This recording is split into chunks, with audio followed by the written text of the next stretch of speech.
Maayong hapon, mao kini ato ang latest weather update para karong adlaw. Tulo ka weather system atong gibantayan karon sulod sa Philippine Area of Responsibility. Una si Tropical Depression Perla nga nakaron sa 910 kilometers east sa Tugigaraw City, Cagayan sa Northern Luzon.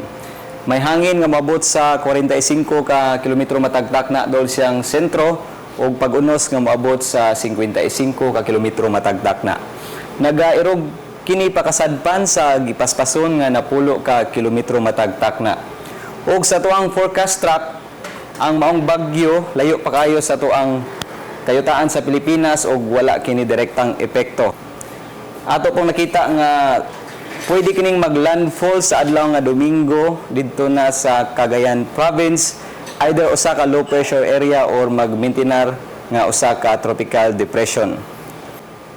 Ato ang adlaw pod mo silang ugma alas 5:33 sa buntag. Sa dugang detalye, bisitaha lang amo ang official website bagong.pag-asa.dost.gov.ph, ingon man ang mga social media accounts nga naka-flash sa inyong screen.